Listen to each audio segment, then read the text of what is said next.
Ah, East McDowell Junior High, an institution of learning, socialization, and character building.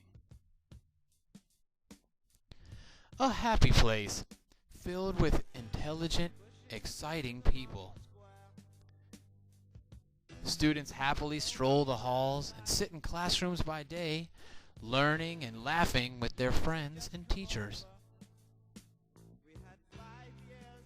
These kids are having a great time, being friends, learning. But at the end of the day, when the halls clear out and the parking lot is empty, a darker, much more sinister presence can be found here. It all began back in 1898 when an abandoned hotel was transformed into an orphanage.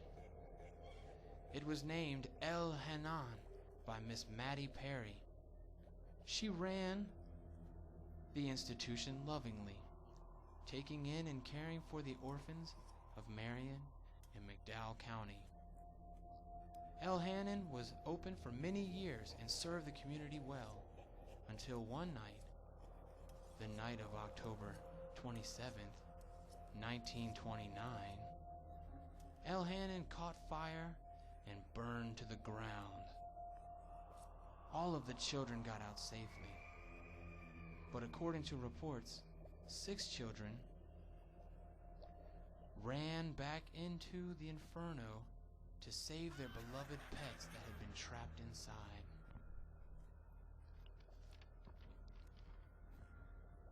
Three of the orphans made it out, but sadly, 3 did not. Their bodies were never found, but it seems something else was. To this day, on the tennis courts and on the back parking lot, the screams of children and the screeching of animals have been reported, coming from the school buildings. Smells of burning fur have been reported coming up from the stairs in the gym. And of course, most recently, there has been the photographic evidence captured by 2 of our own custodians one evening while mopping the floors in the 8th grade hall. After mopping one area of the hall, the custodians were waiting for a spot to dry to move into the next room when they spotted the footprints of children walking away from where they were standing into the next room.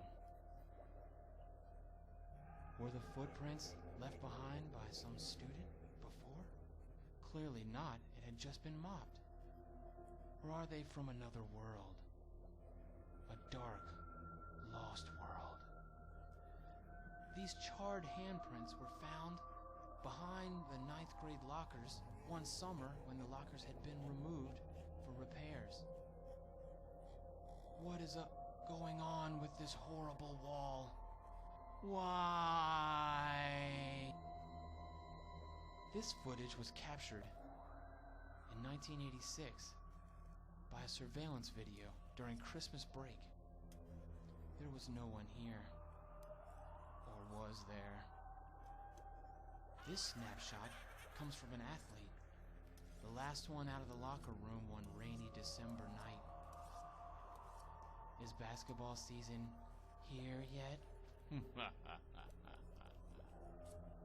This apparition, one of our most famous, can be seen here in this image from a 1973 photograph of the library.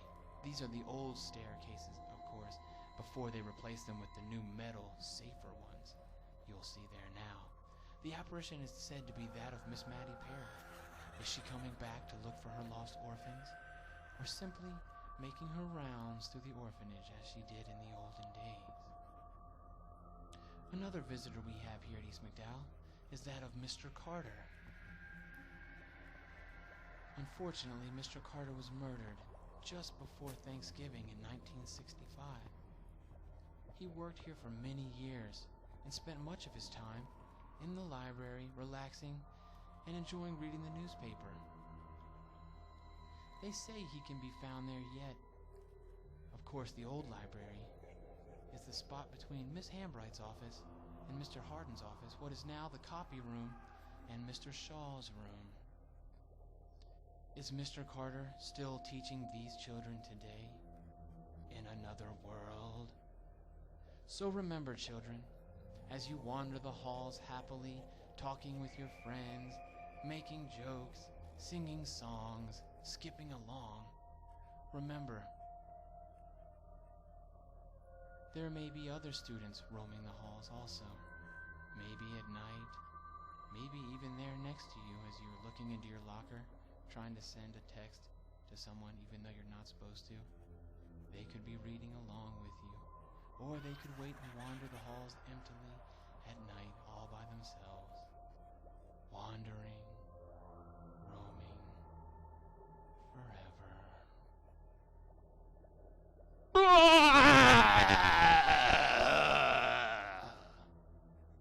Tell 'em Large Marge sent ya.